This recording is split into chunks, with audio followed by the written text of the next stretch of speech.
I look at our relationship and the amount, we call it a front stab. Normal mate might stab you in the back or just say nothing. A really great mate will stab you in the front, look you in the eyes and go, bro, what's going on with your sock? You haven't been training, like you haven't been putting as much effort in. Dude, you're better than this. Brother, I know what the next one is, but take us through it. Next role in the framework in the CEO blueprint is human resources, or what we call HR. From both a business and a personal perspective, the way that we look at this is you want to build a board, not just for business, but for your life. Because if you think about it, it's like you don't want work-life balance. You want work-life integration, and they're both part of each other if you love what you do. So we look at this context as though you're building a board for your life. Now, obviously, on the business front, you know, that includes having a kick-ass accountant, an amazing lawyer, surrounding yourself with a team of assassins, you know, that help you win in business. Literally a great content team who know your brand, understand your brand. If you think about it and what your goals are from the business perspective, you go, who do I need around me? Who do I need to put at that table in order for me to win? On what we were saying previously in terms of the accountant, sometimes when it comes to the board level, it's like you got to hire and you bring a new accountant on. Sometimes if, you know, the people that you currently got at your table aren't doing the job that you want, you've got to fire so you can create space and get the person who's going to help you achieve what you want. So if you think about this, there's like the business perspective, which is who do I need by my side to kick ass in business? Yeah. But then there's also the personal side of things. And the personal side of my board is one of the biggest things that's made a difference to me. So if you think personal side, like technically, if you were, you know, putting a focus on getting your health back to peak condition, well, you'd be saying things like, okay, my body's not functioning the way that I want. My hammies are tight, my lower back's tight, my hips tight. So part of that is getting a good physio, getting a good EP who can strengthen and lengthen things for you and get you a program that you need. It might be that you're wanting to develop yourself an eating plan that kind of works for the way that you like to eat. Both of us rock and roll on a Monday to Friday system. And we've both been through the process of having a nutritionist do our plan for Monday to Friday to build a system that we can work with. So putting a good dietitian or nutritionist or someone who meal plans in there for you. If you think about your board, I do know about you, I don't know about the listeners, but you go to your doctor and let's say you got this vision of like having a Mantastic physique, not just from the visible side, but actually being a fucking healthy dude. And then you look at your doctor and you think, what the fuck? Who am I taking this advice from? You don't want a chunky monkey doctor, do you? No, you want a fit doctor, someone who can take your bloods, interpret your bloods. You know, technically, your dentist, everyone on the personal side is part of your board, and people kind of forget that side of things. You know, if you look from a financial point of view, if you don't want to be an active investor, then finding a good buyer's agent or finding a good financial advisor, you know, building that team around you so you can win. That's what HR is about. Here's a question for you. How do you find those people? In your experience, how do you find them?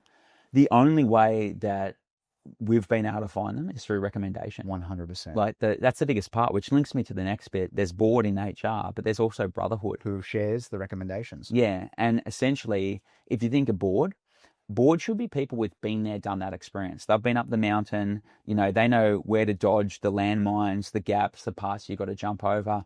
And it's great to go up the mountain with that kind of advice, which by the way, you'll often pay for and pay well, but you either choose, you're going to buy speed or you're going to pay in time, mistakes, and your own money, right? We're a big fan of buying speed. Yeah.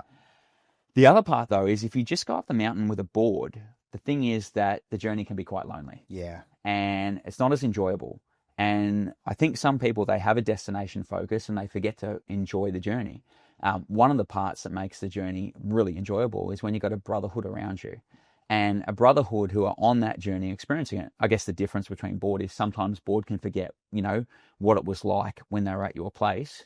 But also when you've got people around you who are doing stuff, I think it does two things. Like you see someone with more properties than you see someone in better shape with a beautiful relationship, someone who's a great dad, you know, winning in any area of life. And you visibly see that. That has you raise your standards. When you experience something and you have a challenge and you can bring it to the table and you go, you know, hey, G, like this is my biggest challenge. This is my biggest bottleneck. This is my biggest limiting belief at the minute. And someone else can give you not just their opinion, you know, as to what they think. Their experience. But their experience, you know, and that has you move forward. Well, how many times have we done that with each other over the years? It's been the base of our relationship. Yeah. Or our brotherhood, really. And it's a big reason why Mantastic exists. I mean, if you think about your board Mm. and you think about my board, Mm. most of my board was built through knowing you Yeah. and vice versa. Yeah. Yeah. And it's just a massive part of life that adds value. We often say like the lone wolf scenario. And I think it's a part of being an achiever is you like to be able to go, on your own and do your thing. But, we all know the old 2x and 10x, like the 2x is how do I do this? And if you just take that mentality of how and you go gun ho and you man solo it, in other words, do it by yourself, Yeah. you will achieve. But if you really want a 10x, you go, who do I need around me? Who's my board? Who's my brotherhood? Who's going to push me harder and raise my standards? Like you look at our relationship, right? Through every area, whether it's business, whether it's finances, whether it's, customer service and relationships. SOC. Yeah, particularly in SOC, in terms of physique, how we're looking after ourselves. We challenge each other on our standards. And not in a overly competitive way, but we live it. Yeah. The other person sees the other person doing it. Yeah. And you feel obliged to do it as being the right part of the brotherhood. I think that's just great when you hang around people who have high standards. And that want what's best for you. Yeah. Genuinely. Yeah. And off the back end of that, right? Like you got a high standard. We prove to each other constantly, like not that we're always on track with every area, but we prove to each other constantly that you can play at a certain level, not just in business, but in, say soccer as an example, and then have the capacity, not just a board or more so a brotherhood that's around celebrating where you're sharing your wins, but also a brotherhood around you who challenges you and brings out the best in you. All the best athletes train in teams. We run faster when we run with people who are running faster than us. You take that analogy, apply it to anything.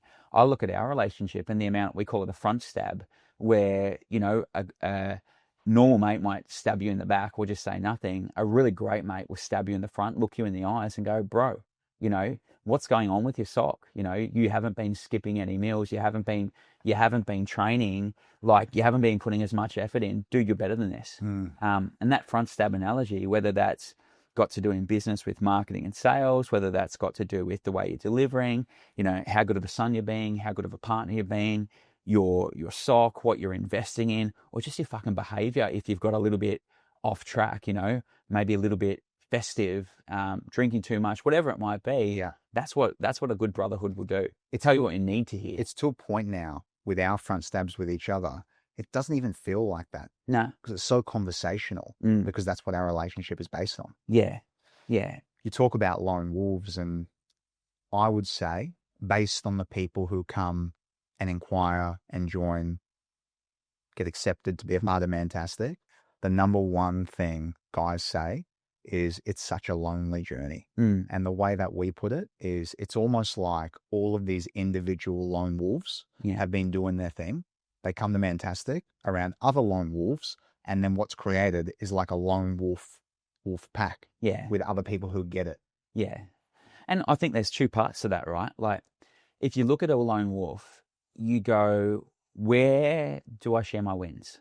Like where the fuck do I share my wins? Because if I share it with most of the people in my life, it sounds like I'm bragging, and they probably can't relate. They haven't seen the journey. So it looks like I'm showing off. So I think part of that with, fellow lone wolves or other like Mantastic dudes on the same journey is sharing the win and the what behind the win. Because the minute you share a win in HR with people around you who get it and are on that same journey, it becomes valuable if you just share the what behind it.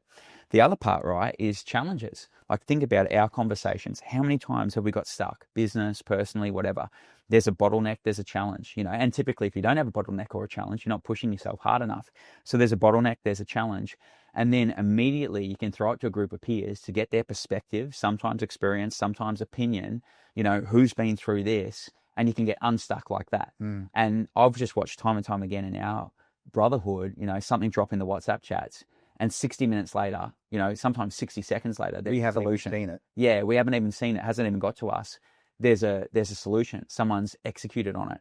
And I think having that in your life is so valuable, because you really have to ask yourself with HR, do I really want to figure out all this shit by myself? Like, do I want to walk this path by myself, or do I want to buy speed and get people around me who can give me that perspective and, help me get to where I want to go quicker. And I know what I want. You know, I know how much better it is because I did it alone for so long, as did you. Exactly.